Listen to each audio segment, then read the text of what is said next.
Ahora que parece haberse movido todo, surgen chorreras de análisis que en su gran mayoría dicen estar atravesados por la sorpresa.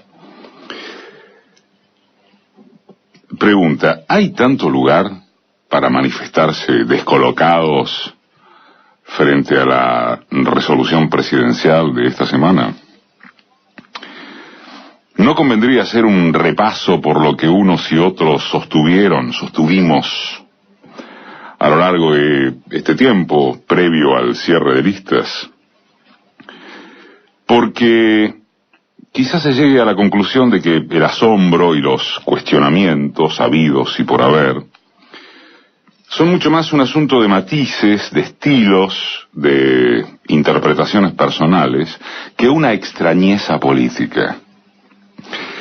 En primer término, y precisamente, cabría el trabajo de limpiar la maleza de señalamientos, rumores y versiones que, aun cuando fueren ciertos o atendibles, no hacen en ningún caso al fondo de la cuestión.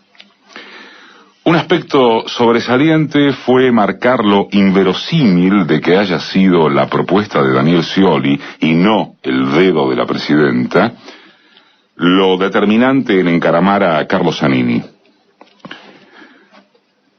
¿Cuál es la diferencia entre una cosa y la otra?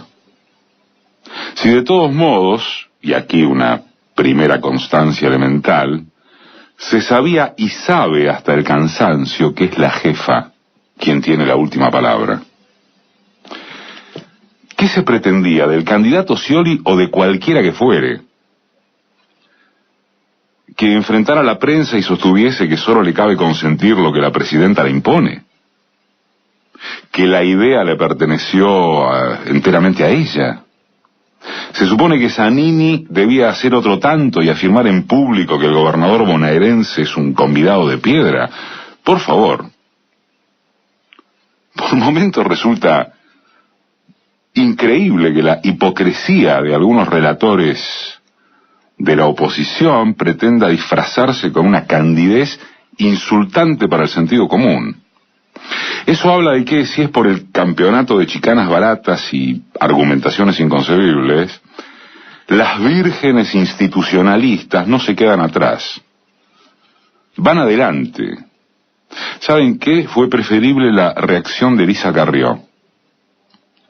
En su enésimo desvarío habló de haberse ratificado la opción entre república y dictadura estalinista, pero no recurrió al desatino de que la forma de comunicarlo tiene un papel fundamental. Y ayer, en otro rapto, pero de sincericidio, admitió que en el universo pro-radical no están jugando a ganar.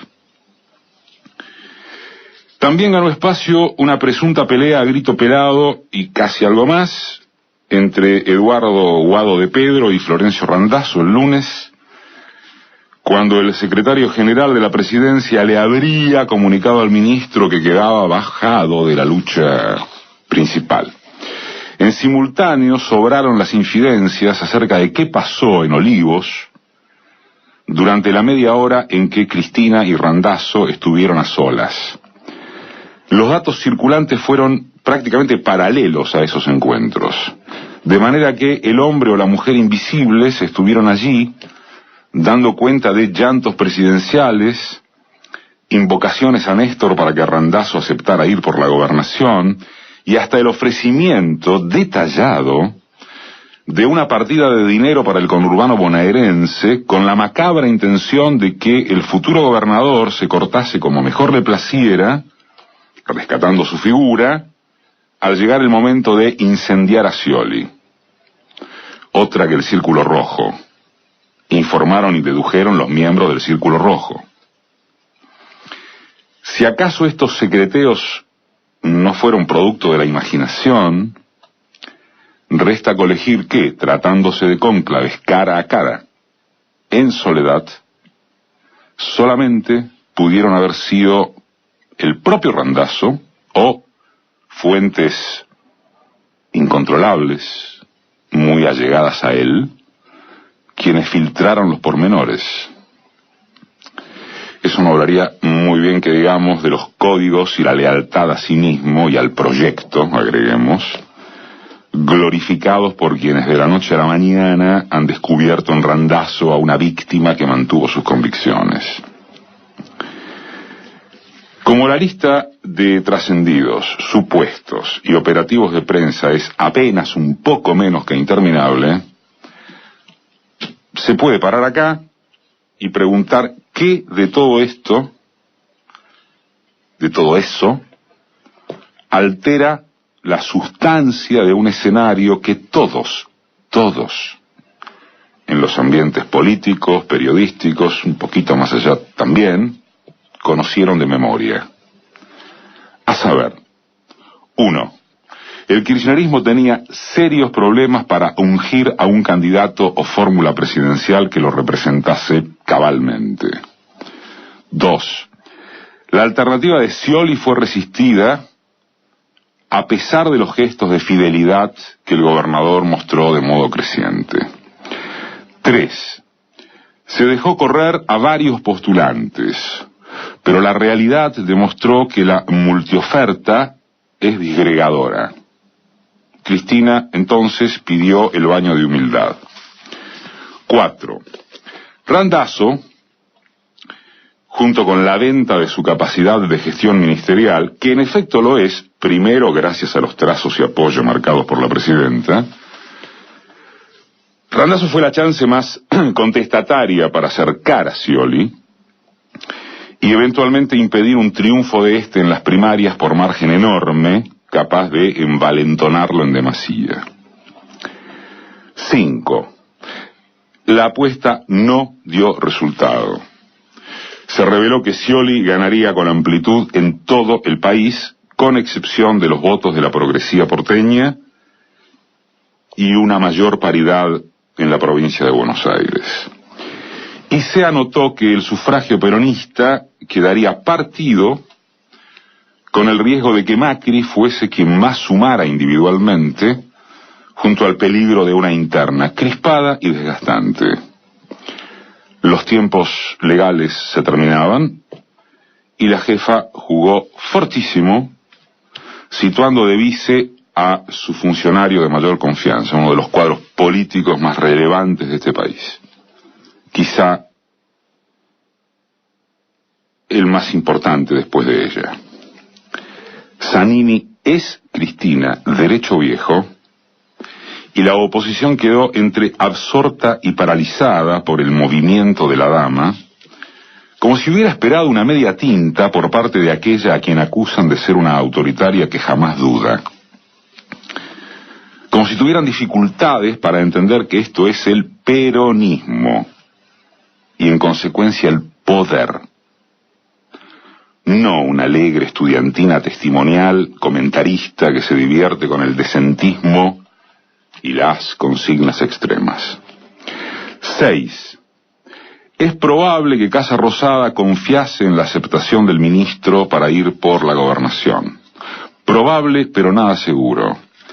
Así como Scioli es mirado con recelos profundos en la tropa acá, siempre vieron a Randazzo como un individualista que, aún proveniente del aparato tradicional del PJ, también despertaba prevenciones entre gobernadores, intendentes, punteros.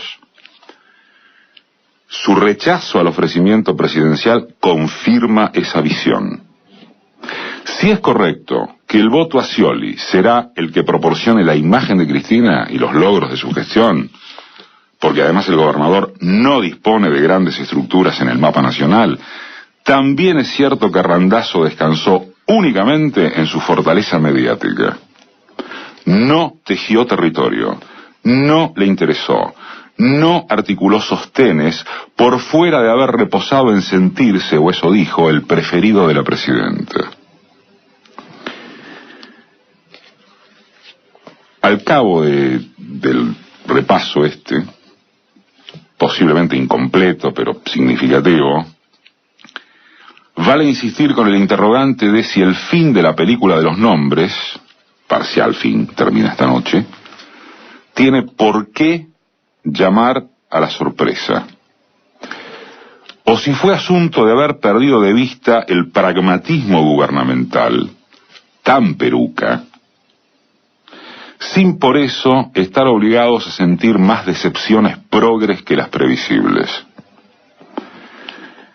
Esto interpela al kirchnerismo, cuyas franjas más entusiastas se ven desacomodadas por aquello que en los corrillos, en la militancia, en Palacio, se menta hace rato, vamos, como el sapo Scioli que habrá que comerse. No es lo que se quería, desde ya. Pero el contexto fue implacable, siendo que no se quiso, pudo o supo construir una alternativa más potable. Tampoco hace falta fingir contentura, incluyendo lo que deparará esta medianoche la clausura de las listas, que tendrán kirchneristas puros en todas nóminas y lugares. Lo que ha ocurrido es una opción de máxima para intentar alguna garantía de que la continuidad del modelo sufra lo menos posible.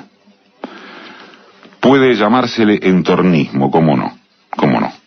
Y habrá que ver. Las experiencias locales e internacionales de los tiempos que se quieran van para un lado y para otro a la hora de ejemplificar cómo deriva el conducir desde afuera o desde adentro, pero sin el cargo ejecutivo supremo. Menos que menos puede relativizarse el estado de la oposición, el aprendizaje sobre las fallas propias, las enseñanzas que también deja lo sucedido hasta aquí en varias geografías. Santa Fe es una muestra palmaria. ¿Qué habría ocurrido si Omar Perotti hubiera tenido una pizca más de tiempo? Una pizca, 2 semanas. En vez de que el Frente para la Victoria hace unos meses se extraviase ante lo que parecía un triunfo irreversible del cómico del CEL o de las huestes socialistas. ¿Y qué sucederá con la fórmula radicalizadamente porteña elegida por el PRO para competir en la Liga Nacional? ¿Y cuánto influirá la distancia que saque el peronismo en octubre? Si es cosa de pensar en retrocesos, porque pareciera que cuenta únicamente el escenario oficialista, como si no interviniera el temblor que hay enfrente y que ayer produjo algunos mamarrachos antológicos, como los vices a gobernador del PRO a razón de 2 bajados en el mismo día. Stolbizer no tiene quien le haga la segunda, no encuentra candidato. Bullrich, Patricia Bullrich encabeza la nómina de diputados del PRO. Massa tampoco encuentra candidato a vice. Eso también es el escenario, Y por último siempre es una forma de decir, cuidado con la paradoja del estado de resignación o de conformismo a la fuerza que, pese a Zanini mediante, invade a porciones amplias del kirchnerismo, lo cual es más un problema de la gente politizada del palo que una preocupación de las mayorías populares que todavía no saben quién es Zanini. En lo electivo, la depresión, si quiere llamársela así, es comprensible. ¿Quedó Scioli o Macri? No es justamente un canto a la alegría desbordante. Pero en lo ideológico, es contradictorio que la sola mención de Scioli genere dar por hecha la marcha atrás, porque significaría que todo lo conseguido en estos 12 años puede derrumbarse por la acción de un sospechable. Ergo, ¿de cuánta energía, de cuál épica, de qué liderazgo y relato estaríamos hablando si con eso bastaría para derretir al kirchnerismo como a un helado? Es contradictorio, porque eso se llama no confiar en la fuerza propia que deberá haber para impedirlo.